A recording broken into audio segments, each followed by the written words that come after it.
सभी का हमारे चैनल जेपी वर्ल्ड क्लासेस में। तो आज हम स्टार्ट करने जाने वाले हैं एक नया चैप्टर, कोऑर्डिनेशन कंपाउंड, यानी आप सिंपल इसे बोल सकते हो कोऑर्डिनेशन केमिस्ट्री। अभी तक हमने एक जितने भी चीजें पढ़ी, इनऑर्गेनिक में जितनी चीजें पढ़ी, वो सारे के सारे किसके बेसिस पे थे? एक नॉर्मल कंपाउंड के बेसिस पे थे। बट यहाँ जो अब कंपाउंड लेंगे हम, वो कोऑर्डिनेशन कंपाउंड्स होते हैं। मतलब आप सिंपल बोल सकते हो दे आर दी स्पेशल्स, वो स्पेशल हैं भाई। ठीक, तो सबसे पहले स्टार्ट करते हैं कोऑर्डिनेशन कंपाउंड होते क्या हैं। कोऑर्डिनेशन कंपाउंड्स ऐसे कंपाउंड्स होते हैं जो कि एक सॉलिड या एक्वस स्टेट में एग्जिस्ट करते हैं, और ये अगर सॉल्यूशन में प्रेजेंट रहेंगे तो ये पूरी तरह से अपनी आइडेंटिटी नहीं खोते हैं। और नॉर्मल कंपाउंड्स की अगर बात करूं तो वो अगर सॉल्यूशन में प्रेजेंट है तो अपनी आइडेंटिटी को खत्म कर देंगे, मतलब खो देंगे। बट कोऑर्डिनेशन कंपाउंड की एक खासियत होती है कि वो चाहे जैसे ही प्रेजेंट हो, किसी भी कंडीशन में प्रेजेंट हो, वो अपनी आइडेंटिटी बरकरार रखते हैं। तो ये होते हैं coordination compounds. Coordination compounds normal compound से बहुत ज्यादा हैवी कंपाउंड्स होते हैं। ठीक है, नॉर्मल कंपाउंड से अगर बात करूंगा, ठीक, तो उसके मुकाबले बहुत ज्यादा हैवी रहते हैं। और दूसरी बात, as they are also strong, और उनकी मेल्टिंग एंड बॉइलिंग पॉइंट भी बहुत ज्यादा हाई होती है। चलो तो स्टार्ट करते हैं कंपाउंड्स। कंपाउंड्स मेनली दो टाइप्स के होते हैं। हम कंपाउंड्स को मेनली दो टाइप्स में पढ़ते हैं। तो एक होता है just double salt, SALT salt, और दूसरा होता है जो दूसरा पढ़ते हैं, यही है कोऑर्डिनेशन कंपाउंड्स। ठीक, एक तो डबल सॉल्ट कंपाउंड्स पढ़ते हैं, दूसरा कोऑर्डिनेशन, COORDINATION कोऑर्डिनेशन कंपाउंड्स। ठीक, तो दो टाइप्स के कंपाउंड्स हैं।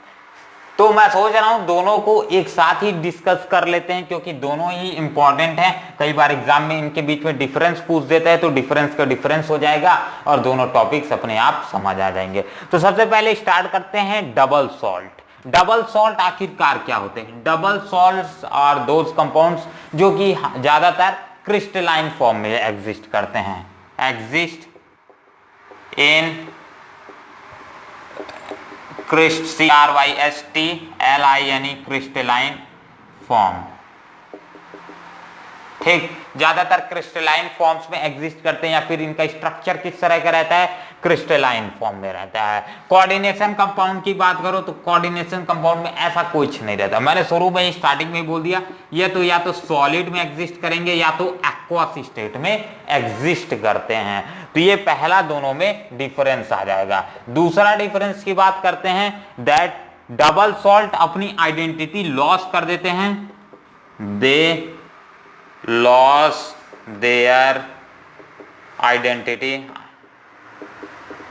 इन सॉल्यूशन, मतलब सॉल्यूशन में अपनी आइडेंटिटी खत्म कर देंगे। बट यहां कोऑर्डिनेशन कंपाउंड्स के साथ ऐसा नहीं होता है। ये डू नॉट लिख दे रहा हूं, सही बना, समझ आ जाएगा ना। Do not loss their identity in solution, मतलब सॉल्यूशन में अपनी आइडेंटिटी खत्म नहीं करेंगे। ठीक है, तीसरा, ये एक और इसकी खास बात है, दैट डबल सॉल्ट और कोऑर्डिनेशन कंपाउंड्स दोनों ही अच्छे खासे कंपाउंड्स होते हैं। ठीक है, एक अच्छे खासे कंपाउंड्स हैं। तो ये पूरा थर्ड पॉइंट इसी पॉइंट के रिस्पेक्ट में लिख लेते हैं, as they dissociated into ions. अगर ये सॉल्यूशन में प्रेजेंट है तो ये डिसोसिएट हो जाते हैं आयंस।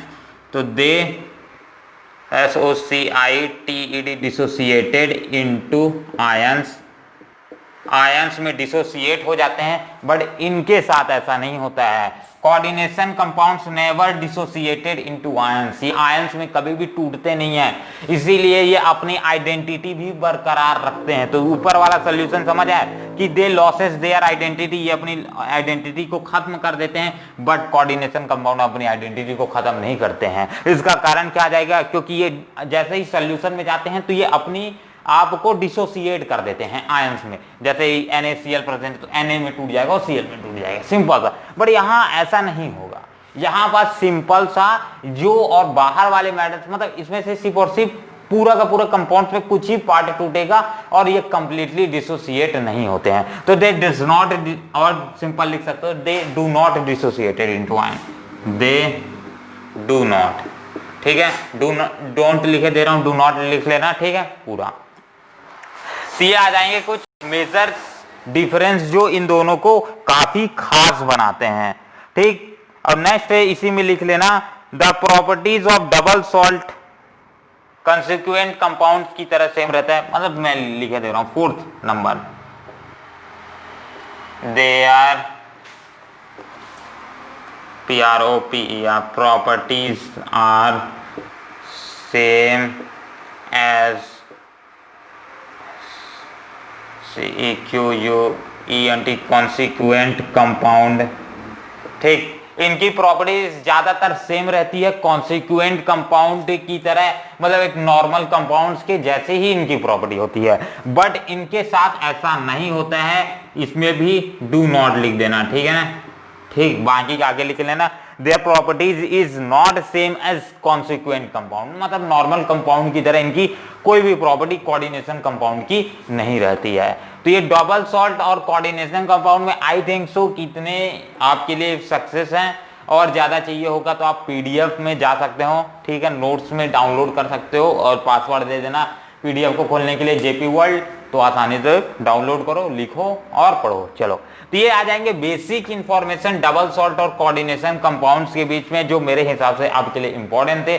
अब दोनों के एग्जांपल देख लें तो काफी ज्यादा बातें क्लियर हो जाए। तो इससे पहले किसका स्क्रीनशॉट ले लो, हो गया। चलो, तो दोनों के एग्जांपल्स ही लिख लेते हैं, तो आखिरकार ये टॉपिक पूरा ही क्लियर हो जाएगा। तो यहाँ दोनों पॉइंट्स रब कर दे रहा हूँ, थोड़ा जगह ज्यादा चाहिए ताकि मैं समझा भी सकूं। डबल सॉल्ट का एक एग्जांपल ले लेते हैं, एक बड़ा सा अच्छा खासा सा लंबा एक स्टेबल ले लेते हैं, ठीक है ना, अनस्टेबल लेके कोई फायदा नहीं। K2SO4 dot Al2SO4 whole thrice dot 24H2O, एक अच्छा खासा लंबा डबल सॉल्ट है ये, ठीक है, और एक स्टेबल डबल सॉल्ट है। इसी तरह से और बहुत सारे एग्जांपल हैं जो आप लिख सकते हो, ठीक है। नेक्स्ट, कोऑर्डिनेशन कंपाउंड की अगर बात की जाए तो ये ऐसा कुछ नहीं है, एक कोऑर्डिनेशन बॉन्ड के अंदर वो प्रेजेंट रहते हैं, कोऑर्डिनेशन बॉक्स के अंदर प्रेजेंट रहते हैं, जो कि उसे एक्स्ट्रा स्टेबिलिटी प्रोवाइड करता है, ठीक है। इसीलिए यही मेजर डिफरेंस बनता है कि कोऑर्डिनेशन कंपाउंड्स ब्रेक डाउन नहीं होते हैं आयंस में, बट ये आयंस में ब्रेक डाउन हो जाते हैं, क्योंकि ये सारे खुले हैं, बट उसमें कोऑर्डिनेशन बॉन्ड लगा रहता है। कोऑर्डिनेशन बॉन्ड इजिली टूटते नहीं है, ये भी बात ध्यान रखना है, ठीक है। चलो, तो इसका एग्जांपल ले लेते हैं, एक K2Fe2CN6, ठीक, इस तरह का एग्जांपल हो जाएगा। और सिंपल है, और लिख लेते हैं, जैसे कि एक और, जैसे कोई भी एक एलिमेंट ले लो, जैसे कि मैं Pt ले लेता हूँ, प्लेटिनियम Pt, इधर ले लेते हैं NH3 होल ट्वाइस, और ये, ठीक है, एक न्यूट्रल कंपाउंड ले लेते हैं। तो ये आ जाएंगे कुछ कोऑर्डिनेशन कंपाउंड्स, जो ऐसे एग्जांपल्स किस तरह से कोऑर्डिनेशन। अब ये जो इसके बाहर में जो बॉक्स लगा है, इस बॉक्स को हम कोऑर्डिनेशन बॉक्स कहते हैं, ठीक है। ये कोऑर्डिनेशन बॉक्स एज डिफाइंड करता है कि ये कोऑर्डिनेशन कंपाउंड है, और कोऑर्डिनेशन कंपाउंड्स नॉर्मल कंपाउंड्स के मुकाबले काफी ज्यादा स्टेबल होते हैं। तो चलो, ये दोनों का एग्जांपल्स भी हो गए होंगे, तो आई थिंक सो क्लियर है। और आगे बढ़ते हैं, अपने मेन टॉपिक को स्टार्ट करते हैं, कोऑर्डिनेशन कंपाउंड या फिर कोऑर्डिनेशन केमिस्ट्री। तो एक इसका स्क्रीनशॉट हो जाए और तुरंत ही स्टार्ट करते हैं अपना फेवरेट, आपका फेवरेट बनने वाला है, ठीक है, मेरा भी फेवरेट यही है। Next, coordination compounds.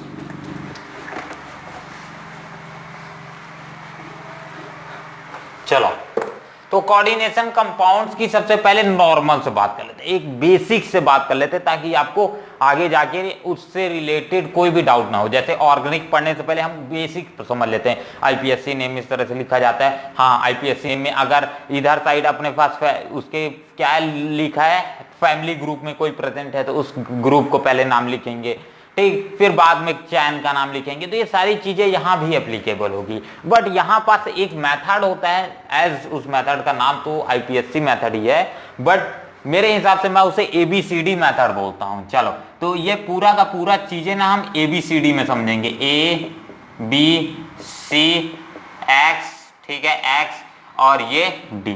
क्लियर दिख रहा है? एक बार चेक कर लेता हूं, एक नंबर। चलो, ए बी सी डी और यहां पास x। अब यहां पास क्या क्या है उसके लिए एक अलग से मार्कर यूज कर लेते हैं। जो अपना a है, एक b है, एक c है, एक d है और आई थिंक सो एक x भी है, तो x को इधर साइड लिख लेते हैं। ठीक है, एक x है। जो यहां पास अपने पास a है ये डोनेट करता है एक सिंपल कैटायन को, सिंपल कैटायन को डोनेट करता है। और यहां पास जो B है वो एक किसको, सेंट्रल मेटल को डोनेट करते हैं, सेंट्रल METAL मेटल। ठीक। और जो अपने पास C है वो डोनेट करता है एक लिगेंड को।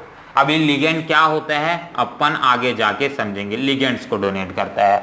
और उसके साथ साथ ही X प्रेजेंट है जो कि नंबर ऑफ कोऑर्डिनेशन को डिपेंड करता है, क्या क्या सॉरी नंबर ऑफ कोऑर्डिनेशन। ठीक, नंबर ऑफ CO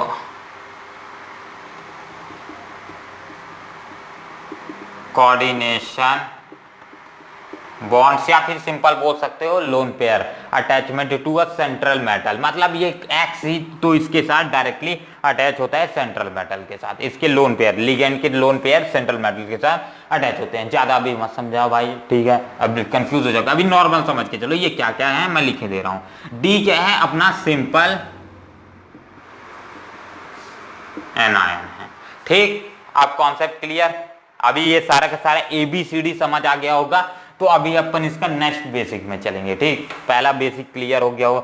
ए क्या है, सिंपल कैटायन, बी क्या है, सेंट्रल मेटल, सी क्या है, लिगेंड है, ठीक है, डी क्या है, सिंपल कैटायन सॉरी एनायन, और एक्स क्या है, नंबर ऑफ कोऑर्डिनेशन बॉन्ड्स। ठीक, चलो तो ये हो गया बेसिक। अभी इसी के थ्रू अब नेक्स्ट बढ़ेंगे कि अगर अपने पास इस तरह से कोई कंपाउंड, जैसे पिछले बार कंपाउंड अभी जस्ट लिए थे, 2-3 कंपाउंड लिए थे एग्जांपल में, उसी कंपाउंड्स में से अगर उसी तरह से कोई कंपाउंड आया तो अपन ए को पहले लिखेंगे या डी को पहले लिखेंगे या सी का नाम पहले लिखेंगे, ये सारा आपको कंफ्यूजन आ रहा होगा। तो एक एक करके देखेंगे। तो सबसे पहले बेसिक का एक इसके स्क्रीनशॉट हो जाए और बढ़ जाते हैं इसी में नेक्स्ट में।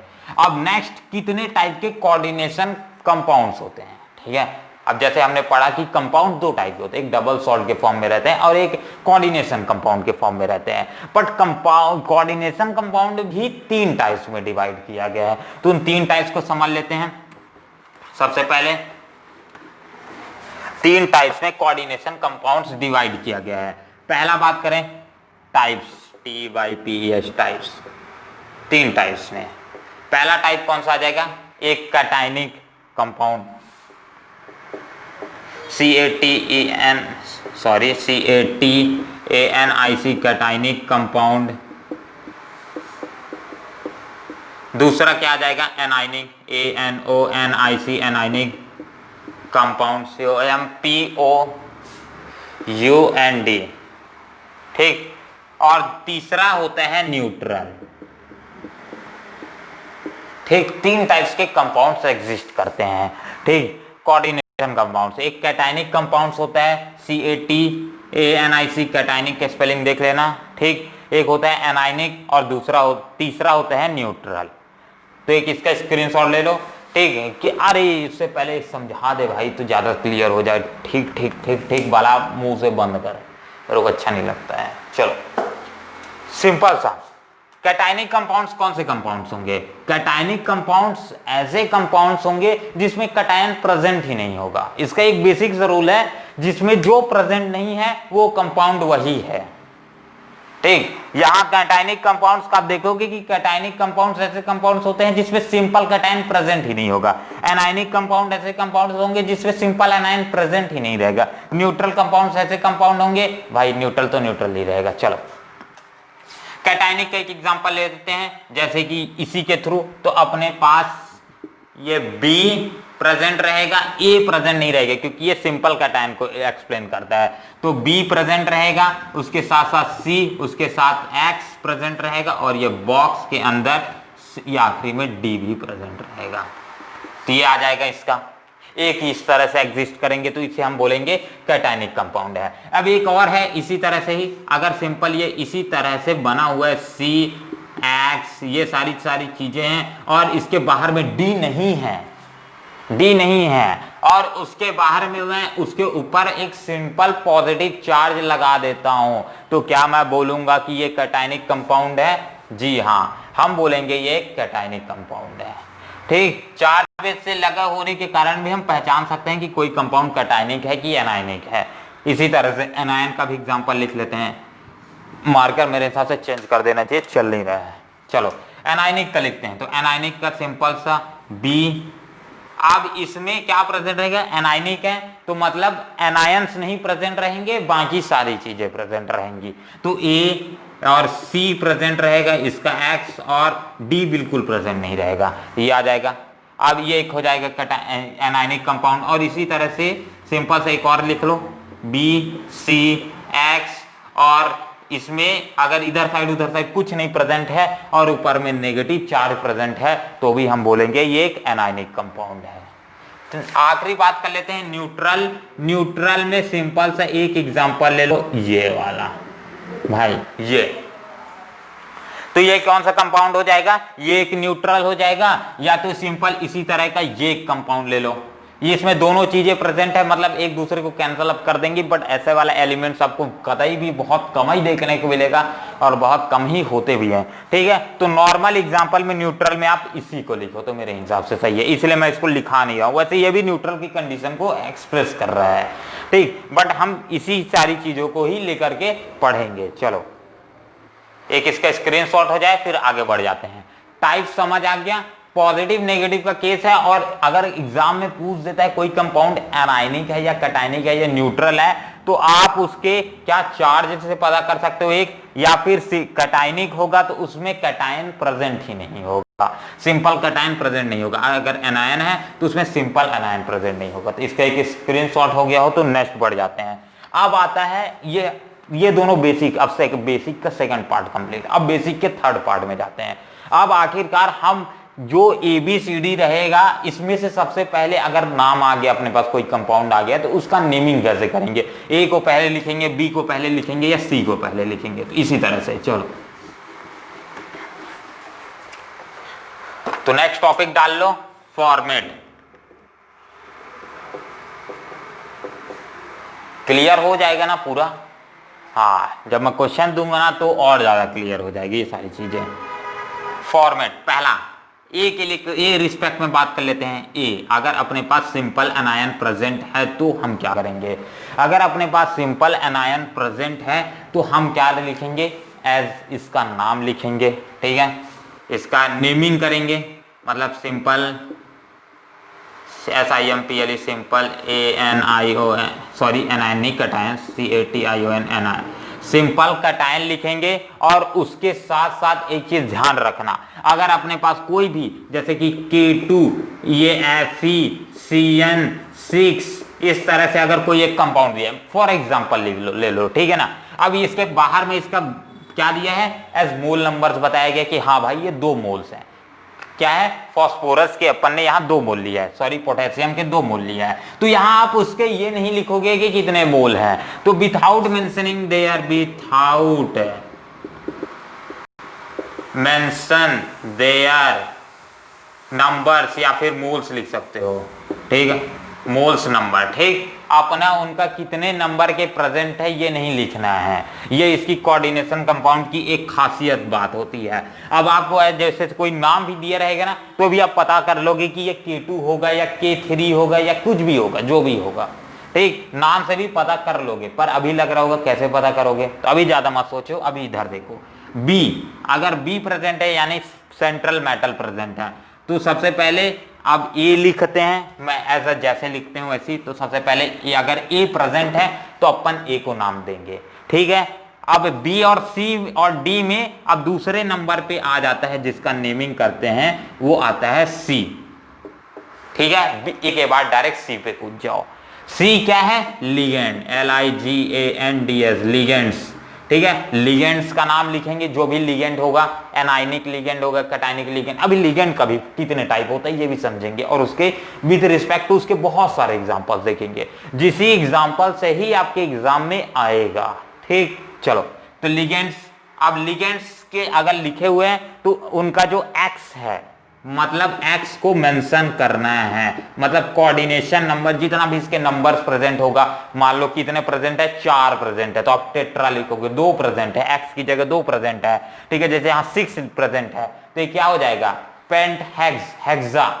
ठीक, तो इसी तरह से आप मेंशन करोगे, मतलब मेंशनिंग देयर कोऑर्डिनेशन नंबर। ठीक है, कोऑर्डिनेशन एक्स की नंबर, कितने भी कोऑर्डिनेशन बॉन्ड फॉर्मेशन करेंगे वो लिखना जरूरी है। तीसरे नंबर पे आ जाता है अपना, अब बी लिखोगे। ठीक है, बी यानी सेंट्रल मेटल।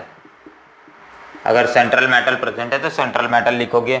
सेंट्रल मेटल में क्या लिखना है, बी को लिखना है, बी। अब बी जैसे कि बी अपने पास Fe दिया है, ठीक है, तो यहां भी ध्यान रखना कि दैट ये इसके सेंट्रल एटम के लिखने के बाद, सेंट्रल एटम लिखने के बाद इसकी ये 2 कंडीशंस आती हैं लिखने के लिए, तो जस्ट एग्जांपल जब देखेंगे ना उससे पहले इस कंडीशन को डिस्कस कर लेंगे। तो अभी नॉर्मल इसका लिख लो, इसका क्या लिखेंगे, oxidation state, OXIDATION, oxidation state. ठीक है, अब जिसका ऑक्सीडेशन स्टेट वाला टॉपिक यहाँ क्लियर नहीं है अभी तक, 11वीं 12वीं में पूरा कंप्लीट नहीं हो पाया, वो इस चैप्टर में जरूर हो जाएगा, क्योंकि इतने सारे के सारे का हम क्या निकालेंगे, ऑक्सीडेशन स्टेट निकालेंगे, और उसको लिखना भी है किस वर्ड में, लेटिन वर्ड्स में ही लिखना है, ये ध्यान रहे। लेटिन वर्ड्स कैसे, 1 को जैसे आई लिखते हैं, 2 को डबल आई लिखते हैं, इस तरह से लिखना है। ठीक है, सिंपल से कोई गड़बड़ी मत करना, 1 2 3 4 ऐसे मत लिख देना। ठीक है, ये हो जाएगा। आखिरी आता है चौथा प्रॉपर्टी, यानी चौथे नंबर पे हम सबसे आखिरी में लिखेंगे डी, यानी सिंपल एनायन को, सिंपल एनायन को लिखेंगे। सिंपल एनायन जब हम लिखेंगे तो इसकी भी एक खासियत है कि हम इसके भी मतलब मेंशन नहीं करेंगे कि कितने नंबर्स, मतलब कितने मोल नंबर्स प्रेजेंट है, कितने नंबर्स में ये प्रेजेंट है, without mentioning, without OUT, without MENTI mention their TH या देयर मोल्स। चलो ये मोल्स नंबर, ठीक, जितने मोल्स में प्रेजेंट है वो भी डिफाइन नहीं करेंगे। तो एक बार फटाक से रिवीजन करा दूं, स्क्रीनशॉट हो गया होगा। तो पहला ए यानी सिंपल कैटायन। सिंपल कैटायन का सबसे पहले अगर अपने पास कंपाउंड में मान लेते इसी कंपाउंड में सिंपल कैटायन प्रेजेंट है तो हम लिखेंगे उसका नाम पूरे कंपाउंड वर्ड में सबसे पहले। ठीक, पर एक चीज ध्यान रखेंगे कि वो कितने नंबर प्रेजेंट है उससे अपने को कोई लेना देना नहीं, उस नंबर को अपने को नहीं लिखना है। ये IPSC का पहला नियम आ जाएगा। दूसरा नियम, अगर लिगेंड प्रेजेंट है, लिगेंड तो प्रेजेंट रहेगा ही, ये बात ध्यान रखना। अगर कोऑर्डिनेशन कंपाउंड है, लिगेंड प्रेजेंट नहीं है तो कोऑर्डिनेशन कंपाउंड बनेगा ही नहीं, सिंपल सी बात है। तो लिगेंड प्रेजेंट है तो लिगेंड का नाम फिर सेकंड नंबर पे लिखेंगे, मतलब C सबसे पहले लिखे जाएगा, और X को मेंशन करना मत भूलना, यानी कितने कोऑर्डिनेशन बॉन्ड्स की फॉर्मेशन कर रहा है, number of bonds, coordination bond, उसको लिखना जरूरी है। जैसे हेक्सा हो गया, यहाँ कितना है 6 फॉर्मेशन कर रहा है तो हेक्सा, 4 फॉर्मेशन कर रहा है तो टेट्रा, इस तरह से। नेक्स्ट तीसरा बात कर लेते हैं बी यानी हो जाएगा अपना central metal. Central metals present है तो सेंट्रल मेटल का नाम लिखेंगे, ठीक, वो तो प्रेजेंट रहेगा भी। एक चीज इसमें ध्यान रखना, बार बार कंफ्यूजन हो जाएगा, इससे पहले ही मैं बता दे रहा हूं, कोई चीज प्रेजेंट A और D प्रेजेंट रहे या ना रहे ऐसा जरूरी नहीं है A हमेशा प्रेजेंट ही रहेगा या D हमेशा प्रेजेंट ही रहेगा। ये दोनों प्रेजेंट हो भी सकते हैं, नहीं भी हो सकते हैं, बट ये जो कोऑर्डिनेशन बॉन्ड के अंदर या कोऑर्डिनेशन बॉक्स के अंदर जो चीजें आ रही हैं वो हमेशा प्रेजेंट रहेंगी। B और C और X हमेशा प्रेजेंट ही रहेंगी, तभी वो कोऑर्डिनेशन कंपाउंड बनेगा, बाकी नहीं बनेगा। ठीक, चलो तो B आ जाएगा अपना central metal. Central metal present है तो उसको ऑक्सीडेशन स्टेट के साथ देखेंगे, कितने ऑक्सीडेशन, +2 ऑक्सीडेशन, +3 ऑक्सीडेशन, +4 ऑक्सीडेशन, और उसे लैटिन वर्ड्स में लिखना है। ठीक, नेक्स्ट आ जाता है अपना फोर्थ नंबर। फोर्थ में सिंपल एनायन प्रेजेंट है। सिंपल एनायंस अगर प्रेजेंट है तो उनका नाम लिखेंगे, और आखिरी में एज उनके भी विदाउट मेंशनिंग देयर मोड्स, मतलब कितने नंबर्स में प्रेजेंट है वो भी मेंशन नहीं करेंगे। तो आई थिंक सो बेसिक का काफी चीजें क्लियर हो गई हैं। ठीक, वीडियो थोड़ा ज्यादा ही लंबा हो जाएगा क्या यार, बेसिक कंप्लीट नहीं हो पाया है। चलो चलो चलो, लिगेंड से स्टार्ट करें कि नेक्स्ट में कर रहे हैं? ठीक है, तो जस्ट बात जो यहां तक वीडियो में पहुंच गए हो तो नेक्स्ट में ही कर लेते हैं, क्योंकि ऐसा वीडियो लंबा हो रहा है, कई लोग इतना देर तक नहीं बैठ पाएंगे जी, कुछ काम होगा भाई। ठीक है, मानते हैं। तो इस वीडियो को यही विराम देते हैं। अभी बेसिक खत्म नहीं हुआ है, बेसिक का जस्ट पार्ट 2 निकलेगा। पार्ट 2 के यहाँ पास क्लिक करके पहुंच जाओगे, यहाँ पास प्लेलिस्ट रहेगा, प्लेलिस्ट में पहुंच जाओगे और जस्ट PDF लिंक डिस्क्रिप्शन में डाउनलोड कर लेना, पढ़ाई करना है तो। और मिलते हैं अगले वीडियो पे, तब तक के लिए अपना ध्यान रखिए। जय हिंद, जय भारत।